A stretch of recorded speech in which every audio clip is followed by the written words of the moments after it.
Your welcome to my YouTube channel. तो आज की वीडियो में जो अपन करेंगे रीट जो है उसके सेकंड शिफ्ट 23 तारीख के सेकंड शिफ्ट में साइकोलॉजी का जो पेपर आया था उसको सॉल्व करेंगे। कल अपने जो है 23 तारीख की फर्स्ट शिफ्ट के अंदर जो लेवल 1 के अंदर साइकोलॉजी का टेस्ट आया पेपर आया था उसको सॉल्व किया था। तो सारे क्वेश्चन फ्रेंड्स ऑथेंटिक है। इसको वीडियो को एंड तक जरूर देखें और मैं एक एक क्वेश्चन को प्रूफ के साथ बताऊंगा कि अपने जो है चैनल में मेरे वीडियो मैंने किस वीडियो में कहाँ बताया और कहाँ से एनसीईआरटी की बुक से कहाँ से आया है। ठीक है फ्रेंड्स, देखो बहुत सारी बड़ी बड़ी बुकें लेके लोग आपको कह देंगे देखो मेरी बुक में से मेरे कोचिंग में से आया है, ठीक है ना। तो देखो क्या लाइव ऐसे मैं भी कह दूंगा सारी साइकोलॉजी की किताब एक लाइब्रेरी में रख के कह दूंगा कि मेरी लाइब्रेरी में से क्वेश्चन आया एक ही बार से नहीं आया, ठीक है। तो ये कोई लॉजिक नहीं होता है। बहुत स्मार्ट वर्किंग कम समय में कम चीज़ों में जो है ज़्यादा जो रिजल्ट दे रहे हैं ना वो रिजल्ट परफेक्ट होता है। ठीक है, मैं आपको एक एक क्वेश्चन बताऊंगा। इतना अप्लाइड और इतना मतलब सब शिफ्ट में से ये 23 का शाम वाला साइको का पेपर थोड़ा सा अलग है। तो ये भी मैं आपको एक एक अप्लाइड क्वेश्चन को भी बताऊंगा किस प्रकार आप यदि मेरे सारे वीडियोस को देखते और समझते हैं तो क्वेश्चन को इजीली कर पाते। तो बढ़ते हैं क्वेश्चन की ओर, वीडियो को एंड तक जरूर देखें। तो आज का हमारा फर्स्ट क्वेश्चन है।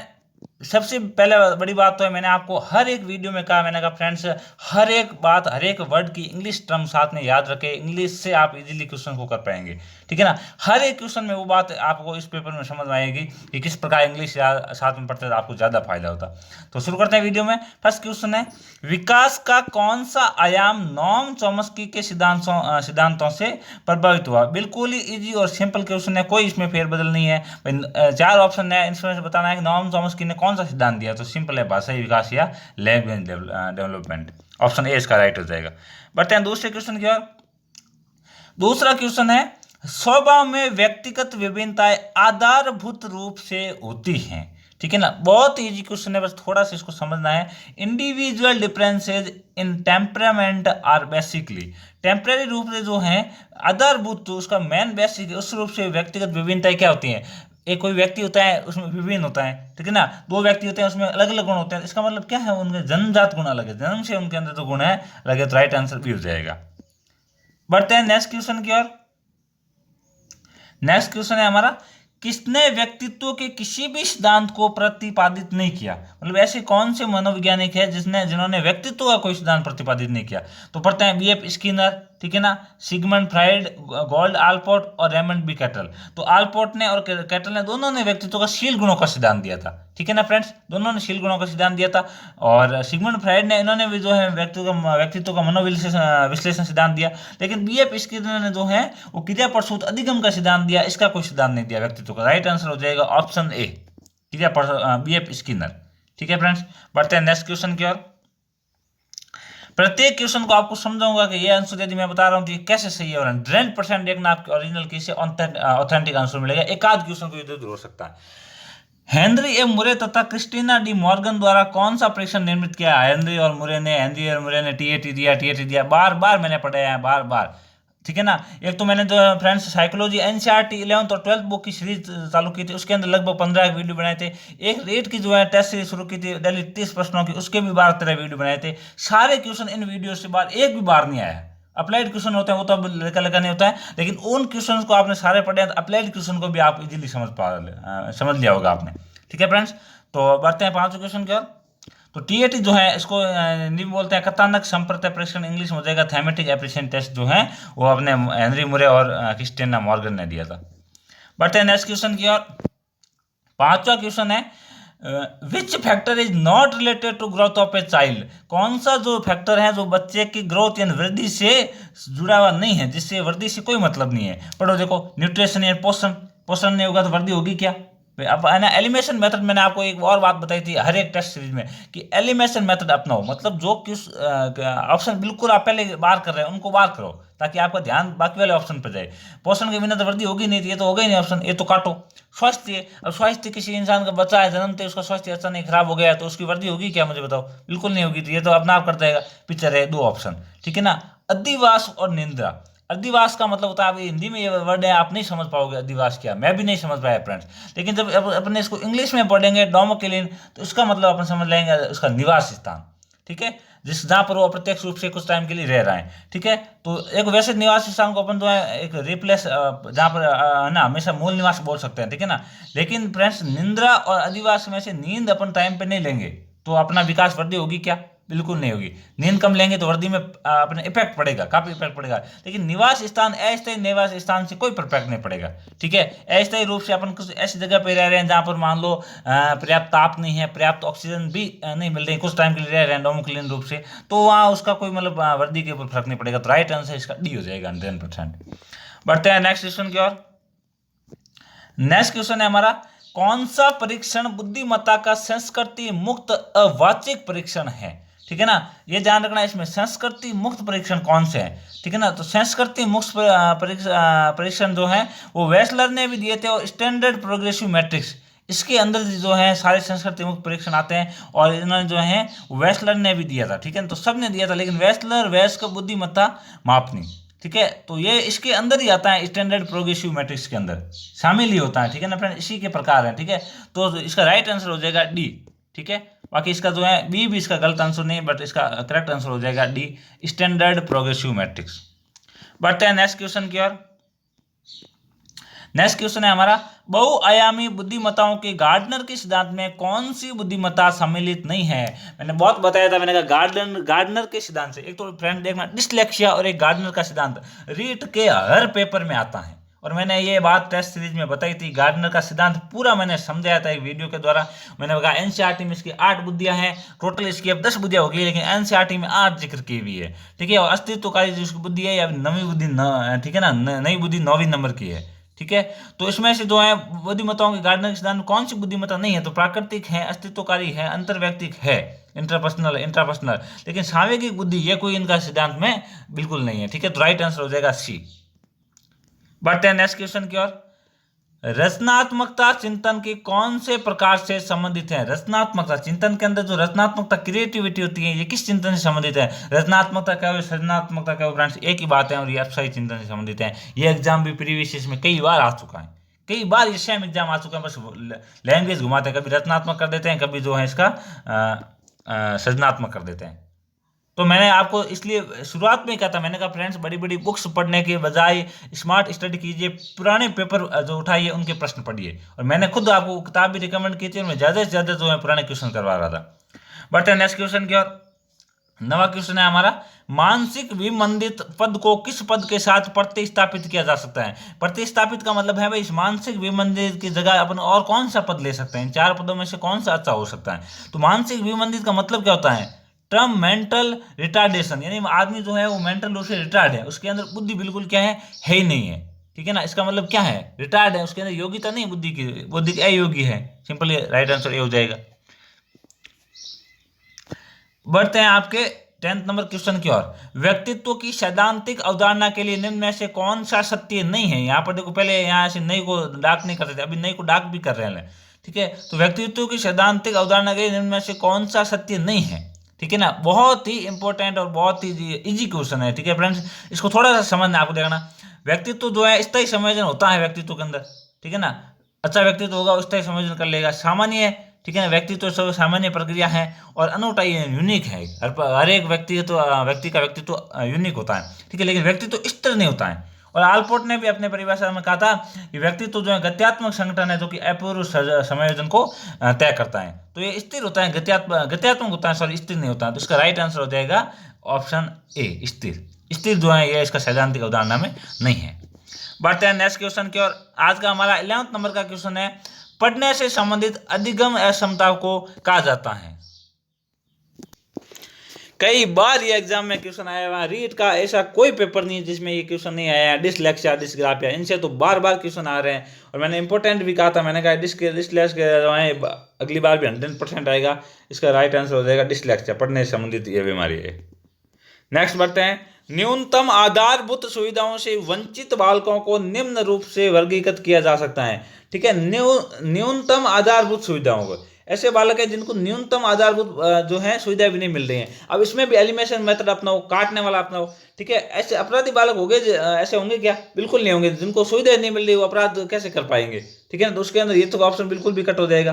ठीक है, विशिष्ट बालक है उनको आधारभूत सुविधाएं मिलेगी, ऐसा कोई जरूरी नहीं है। पिछड़े बालक है, इसका मतलब तो शैक्षिक रूप से पिछड़े है। राइट आंसर पीछे क्या बचता है? ऑप्शन सी बचता है। प्रतिकूल परिस्थितिग्रस्त बालक जो होते हैं वो अपने आधारभूत सुविधाओं से वंचित होते हैं। बढ़ते हैं नेक्स्ट क्वेश्चन की ओर।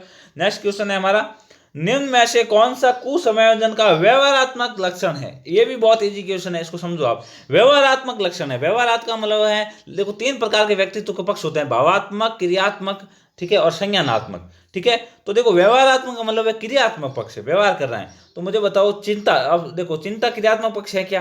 बिल्कुल नहीं, चिंता तो कैसा संज्ञानात्मक पक्ष है, ठीक है, चिंता करना, सोचना। उदासीनता ये भी मानसिक प्रक्रिया से संबंधित है। असुरक्षा की भावना ये भी मानसिक। आक्रामकता, जो व्यक्ति कुछ समय जो होगा वो व्यवहार कैसे दिखाएगा? आक्रामक रहेगा, छोटी सी बात पे चिढ़ जाएगा, हर किसी को गालियां देगा, गुस्सा करेगा, ठीक है, तो आक्रामकता दर्शाएगा। राइट आंसर हो जाएगा ऑप्शन ए। बढ़ते हैं अपन 14 क्वेश्चन की ओर। 14 क्वेश्चन है, विशेष आवश्यकताओं वाले बालकों के साथ कौन सी विधि प्रत्यक्ष रूप से संबंधित नहीं है? विशेष आवश्यकता वाले बालक है, उनके साथ कौन सी विधि प्रत्यक्ष रूप से संबंधित नहीं है? पाठ्यक्रम का विभिन्नीकरण, ठीक है, बिल्कुल पाठ्यक्रम को उसके लिए अपन अलग अलग करेंगे विशेष आवश्यकता वाले बालक के लिए। खेल कूद व अतिरिक्त पाठ्यक्रम गतिविधियों का विकास, ठीक है ना, उसके लिए खेल कूद की व्यवस्था भी करेंगे, अतिरिक्त पाठ्यक्रम कुछ ऐसा बनाएंगे जिससे मान लो उसका विकास हो सके, ये भी बात करेंगे। राइट हो जाएगा। भिन्न शिक्षण विधियां, ठीक है ना, अलग अलग शिक्षण विधियां उसके लिए अपनाएंगे, और विशेष गतिविधियों के लिए प्रशिक्षण देंगे अपन उसको। तो ये जो है थोड़ा कंफ्यूजन वाला क्वेश्चन है फ्रेंड्स, लगभग शब्द को इसमें से मिलते जुलते हैं, इसमें से अपने को करेक्ट आंसर ढूंढना नहीं का। तो इसमें से जो करेक्ट आंसर है बिल्कुल,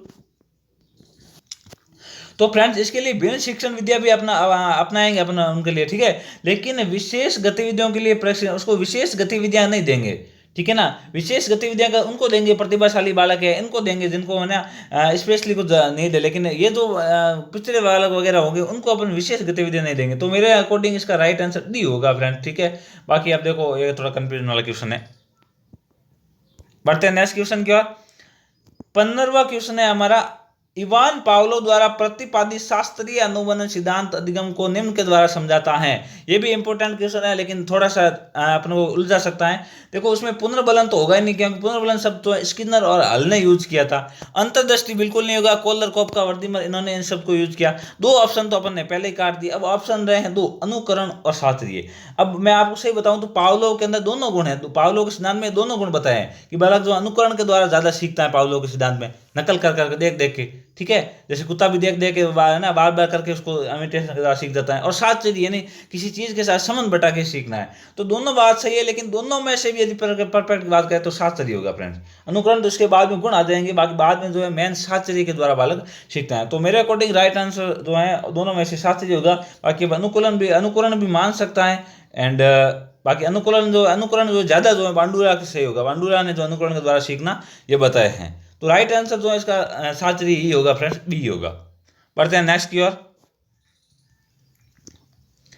नेक्स्ट क्वेश्चन है हमारा, निम्न में से कौन सी बालकों के लिए अधिगम की प्रक्रिया नहीं है?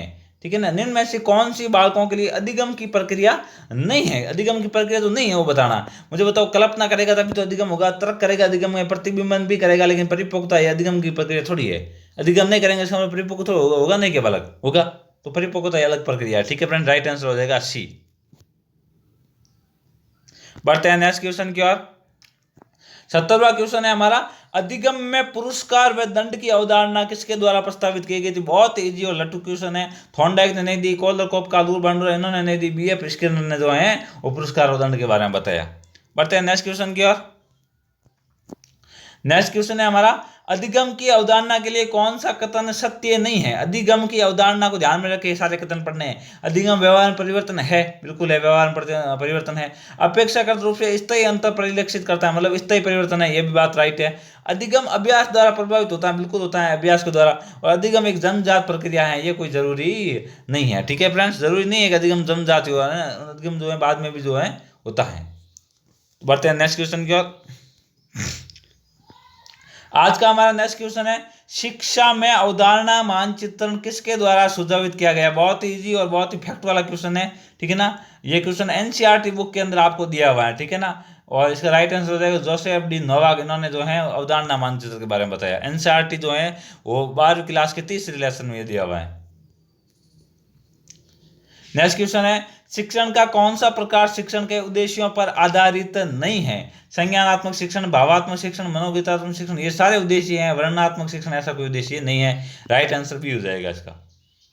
बढ़ते हैं नेक्स्ट क्वेश्चन की ओर। नेक्स्ट क्वेश्चन है हमारा, नैसर्गिक। नैसर्गिक का मतलब होता है प्राकृतिक। नैसर्गिक से विचारों की सूची के एकत्रण के द्वारा विशिष्ट समस्या के समाधान की समूह रचनात्मकता विधि को कहा जाता है। तो ध्यान रखना, देखो नैसर्गिक विचारों यानी अपने प्राकृतिक रूप से अपने खुद के विचारों के द्वारा जो है किसी रचनात्मक विधि के बारे में सोचना, क्या होगा, खुद के विचारों से सोचना, मतलब क्या करना, माइंड स्टॉर्मिंग करना, ब्रेन स्टॉर्मिंग। ठीक है, इसका राइट आंसर हो जाएगा ब्रेन स्टॉर्मिंग स्ट्रेटजी या मस्तिष्क विप्लव बुद्धि, ये जो हो जाएगा A option right. Next question है, कक्षा अधिगम में अभिप्रेरण की भूमिका किस प्रक्रिया से प्रत्यक्ष रूप से संबंधित नहीं है। कक्षा अधिगम में अभिप्रेरण की जो भूमिका है वो किस प्रक्रिया से प्रत्यक्ष रूप से संबंधित नहीं है। कहने का मतलब है कि कक्षा के अंदर जो है अपना अधिगम करेंगे तो अभिप्रेरणा की कौन सी चीजें जो अपना यूज नहीं लेंगे, कौन कौन सी चीज यूज लेंगे, वो आपको पढ़ना और सीखना। देखो तो ऑप्शन है, देखो प्रकृति तथा परिणाम का ज्ञान। अपन ये करेंगे, बच्चे को कहेंगे बच्चा तू ये करेगा तेरी ये प्रकृति हो जाएगी, नहीं तो परिणाम अच्छा नहीं आया, तेरे घर वाले ये कहेंगे फेल हो जाएगा, वो ठीक है। अंतर व्यक्तिक समायोजन देखते हैं, प्रशंसा तथा आलोचना, ये भी यूज लेते हैं अपन। किसी बच्चे की प्रशंसा करते हैं, अरे यार बहुत अच्छा किया, कभी कभी आलोचना भी करनी पड़ती है, अरे यार ऐसा करना आता नहीं, तुम्हें ऐसा करना चाहिए तुझे, है ना, मतलब ऐसा करेगा तो यह होगा, आलोचना भी करते हैं कभी कभी।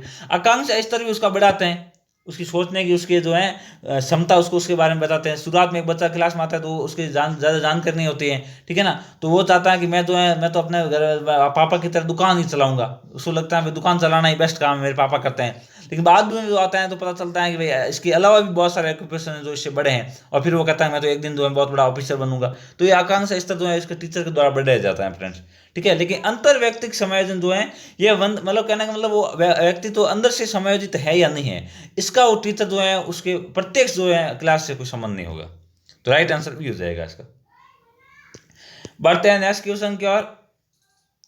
राष्ट्रीय पाठ्यचर्या रूपरेखा 2005 का मुख्य दर्शन क्या है। इसका मुख्य दर्शन क्या है। व्यवसाय कुशलता बढ़ाना है बट इतना इंपॉर्टेंट नहीं है। सतत व्यापक मूल्यांकन है बट इतना इंपॉर्टेंट नहीं है। बिना बोझ के शिक्षा और सह शैक्षणिक गतिविधियों को सीखना, ये दोनों जो है कंफ्यूज करने वाले हैं। लेकिन फ्रेंड्स सह शैक्षणिक गतिविधियों को साथ साथ सीखना, सिर्फ सह शैक्षणिक गतिविधियों को सीखना इसका कोई मोटिव नहीं है। सह शैक्षणिक मतलब है कि शिक्षा के अलावा आप सीखो, तो शिक्षा उसको इग्नोर थोड़ी कर सकते हैं। यदि ऐसा होता ना कि सह शैक्षणिक गतिविधियों के साथ साथ सीखना, तो फिर ये इंपॉर्टेंट ज्यादा हो जाता है, ये राइट आंसर हो जाएगा। लेकिन सह शैक्षणिक गतिविधियों को सीखना है तो एक वर्ड के कारण अपन इसका आंसर क्या हो जाएंगे, बिना बोझ के सीखना। बाकी हालांकि मेन बिना बोझ के सीखना का जो मेन थीम है वो यशपाल समिति 1992 की है, लेकिन अपन यहाँ पर एनसीएफ से भी इसको जोड़ेंगे, ठीक है फ्रेंड्स। बढ़ते हैं नेक्स्ट क्वेश्चन की ओर। शिक्षा का अधिकार अधिनियम 2009 के लिए कौन सा कथन सत्य नहीं है। 6 से 14 वर्ष के लिए शिक्षा है, राइट आंसर है विद्यालय प्रबंधन समिति, उसका प्रावधान है। प्राथमिक शिक्षा के लिए राष्ट्रीय आयोग और राज्य आयोग दोनों का गठन किया गया। धारा 33 के अंदर जो है वो राज्य आयोग का गठन किया गया, धारा 34 के अंदर राष्ट्रीय आयोग का गठन किया गया। और अध्यापक के लिए प्रति सप्ताह जो है न्यूनतम 60 घंटों का कार्य नहीं है, ओनली 45 घंटों का कार्य। ऑप्शन डी है जो इसका गलत हो जाएगा, राइट आंसर क्या हो जाएगा, ऑप्शन डी। बढ़ते हैं नेक्स्ट क्वेश्चन की ओर। 25वां क्वेश्चन है हमारा, शिक्षा में क्रियात्मक अनुसंधान के विकास में किसने योगदान नहीं दिया। ठीक है ना, बहुत इजी क्वेश्चन है, थोड़ा सा घुमाया है, लेकिन मेरे हिसाब से इसमें कोई नहीं घुमा है, क्योंकि ये जो है बहुत इजी क्वेश्चन है बनाया इन्होंने जो है देखो कर्ट लवीन ने जो है इन्होंने क्रियात्मक अनुसंधान के बारे में बताया था, ठीक है ना, इन्होंने सामाजिक क्षेत्र में बताया था। B.R. बंकिंग ने भारत के सबसे पहले 1726 के अंदर बताया था, ठीक है, 1700 या 1916 में कंफ्यूजन हो रहा हूँ, 26 के अंदर बताया था इन्होंने। स्टीफन एम कोरे ने मेन क्रियात्मक अनुसंधान की थीम दी थी कि क्रियात्मक अनुसंधान तत्काल समस्या का समाधान करना है, ठीक है। तो स्टीफन एम कोरे है, स्टीफन एम कोवे नहीं है, इन्होंने कोवे से कंफ्यूज करने की कोशिश की, लेकिन आपको कंफ्यूज नहीं होना है, राइट आंसर हो जाएगा स्टीफन एम कोरे। बढ़ते हैं नेक्स्ट क्वेश्चन की ओर। आज का हमारा 26वां क्वेश्चन है, शिक्षा मनोविज्ञान में किस स्तर के मापन का न्यूनतम प्रयोग किया जाता है। मतलब मापनी के अंदर किसका बहुत कम प्रयोग करते हैं, कौन सी मापनी जो है उसके कम रैंकिंग देंगे। तो इसको देखो आप सही कौन सी, देखो क्रम सूची है, ठीक है, ऑर्डिनल स्केल है, इसका तो अपन यूज करते हैं। रेशियो स्केल है, इसका यूज भी बिल्कुल करते हैं अपन, ठीक है ना। और इक्वल इंटरवल स्केल और नॉमिनल स्केल, तो ये दोनों में थोड़ा कंफ्यूजन है फ्रेंड्स, दोनों में से हो सकता है मेरे अकॉर्डिंग जो है इसका राइट आंसर है अपने। तो फ्रेंड्स इस क्वेश्चन थोड़ा कंफ्यूजन वाला है, इसका मतलब बोर्ड के आंसर माने वही परफेक्ट होगा मेरे अकॉर्डिंग। इसका आंसर जो है समान अंतराल मापनी डी हो जाएगा। बाकी अब देखो थोड़ा कंफ्यूज वाला क्वेश्चन है। बढ़ते हैं नेक्स्ट क्वेश्चन की ओर। नेक्स्ट क्वेश्चन है हमारा, निम्न मनोवैज्ञानिकों में से कौन बाल विकास के सिद्धांतों से संबंधित नहीं है, मतलब कौन से मनोवैज्ञानिक जो हैं वो बाल विकास से संबंधित नहीं है। देखो फ्रेंड्स, जीन पियाजे, ये मैंने क्वेश्चन बहुत बार बताया था, मैंने कहा एक तो पिछली बार भी ऐसा क्वेश्चन आया था जिसमें पूछा था अधिगम सिद्धांत से संबंधित नहीं है, रेट L1 में अभी, ठीक है, 23 शिफ्ट में, और इसमें पूछ लिया बाल विकास संबंधित। तो मैंने अपने टेस्ट सीरीज में ये बताया था, मैंने कहा फ्रेंड्स ऐसा क्वेश्चन पूछा जा सकता है, इन सिद्धांतों के नाम ऊपर ऊपर से जरूर पढ़ लीजिए, इंटरनली आप नहीं पढ़ रहे लास्ट टाइम ये स्ट्रेटजी अपनाओ, ठीक है ना, ये सिद्धांत आपको कंफ्यूज कर सकते हैं। और देखो दोनों में ऐसा क्वेश्चन पूछ लिया है, ठीक है, इससे बड़ी क्या स्ट्रेटजी होगी, ठीक है ना। जिन्होंने जो मेरे चैनल से रेगुलर जुड़े रहे ना, उन्होंने कम समय के अंदर बहुत अच्छी तैयारी की है फ्रेंड्स। तो देखो, निम्न मनोवैज्ञानिक में से कौन बाल विकास के सिद्धांतों से संबंधित नहीं है। जीन पियाजे तो है और लेव वायगोस्की दोनों तो है, तो दो ऑप्शन तो कट हो गए। अब रहे दो, अब्राहम मैस्लो और अल्बर्ट बांडुरा, ये दोनों ही कंफ्यूजन करने वाले हैं, ठीक है। यहाँ पर कोई स्किनर पावलो दे देते तो अपन सीधा आंसर लगा देते। दोनों के दोनों सिद्धांत जो हैं वो इनसे संबंधित हैं, लेकिन ध्यान रखना अपन दोनों में से करेक्ट की ओर जाएंगे। तो देखो, अब्राहम मैस्लो का जो सीखने का सिद्धांत है, और लेकिन अल्बर्ट बांडुरा का स्पेशली जो है अनुकरण द्वारा सीखना, उसकी मेन थीम है, अल्बर्ट बांडुरा का सिद्धांत का मेन थीम है अनुकरण द्वारा सीखना। तो इसका मतलब ये सिद्धांत किससे संबंधित है, सीखने से संबंधित है, ठीक है ना। तो कौन सा जो है बाल विकास से संबंधित नहीं है, ये सीखने से संबंधित है। इसका मतलब जो है ये अल्बर्ट बांडुरा का सिद्धांत है, ये बाल विकास से संबंधित नहीं है। इसका राइट आंसर हो जाएगा ऑप्शन नंबर सी। बढ़ते हैं नेक्स्ट क्वेश्चन की ओर। नेक्स्ट क्वेश्चन है हमारा, आनुवांशिकता की भूमिका के अध्ययन के लिए कौन सी विधि वैध नहीं है। आनुवांशिकता का अपन जो अध्ययन कर रहे हैं और उसमें से कौन सी विधि है सही नहीं है। तो जुड़ा बच्चों का अध्ययन करेंगे बिल्कुल, अभिभावक बालक का विश्लेषण भी करेंगे, पता लगाएंगे भाई आनुवांशिकता के गुण बालक अभिभावक से बालकों में कितने कितने आ रहे हैं। समवयस्क, एक वयस्क में बच्चे हैं तो वयस्क के अंदर एक साथ में बच्चे हैं, ठीक है ना, तो उसमें से अपन उनकी आनुवांशिकता का जो अध्ययन करेंगे भाई। एक ही उम्र के बच्चे जो हैं उनके अंदर कितना आनुवांशिकता में डिफरेंट होता है, ठीक है। और दत्तक ग्रहण अध्ययन, मतलब एक बच्चा जो जिसको तो गोद लिया है और एक बच्चा खुद का है, ठीक है ना, तो उसके अकॉर्डिंग जो है, या फिर दत्तक वाले के जाके पता करेंगे भाई इसके पिता उसके गुण कितने मिले हैं, तो वो गुण शायद ही मिलेंगे, दत्तक कहीं से भी कर सकते हैं। तो ये कोई कम इंपोर्टेंट होगी, तो राइट आंसर हो जाएगा सी, दत्तक ग्रहण अध्ययन, ठीक है।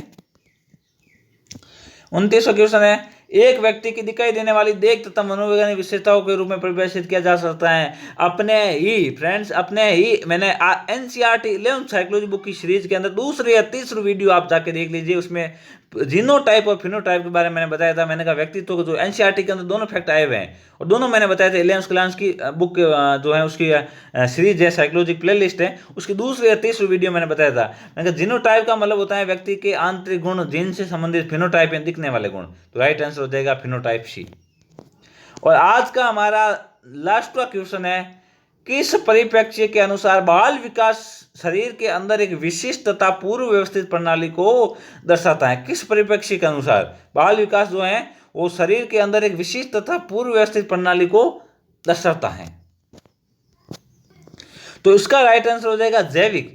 अपन बाल विकास के जब जैविक बाल विकास में जो बहुत सारे टर्म्स है उसमें उसके जैविक टर्म्स के बारे में पढ़ेंगे, तब उसका पूरा बालक का शरीर के अंदर किस प्रकार से विकास होता है पूरा उसमें जैविक में बताया है, ठीक है फ्रेंड्स। कि एंडोडर्म, मेसोडर्म, एक्टोडर्म, ये तीन प्रकार की जो परतें उसमें होती हैं। एक्टोडर्म में आंतरिक बनते हैं, ठीक है, एंडोडर्म बीच वाली त्वचा बनती हैं, ठीक है ना, मेसोडर्म बीच वाली त्वचा बनती हैं, एक्टोडर्म में बाहरी जो है वो उसके अंग बनते हैं। तो ये सारी चीज़ें जैविक में आएगी, ठीक है, तो राइट आंसर सी हो जाएगा।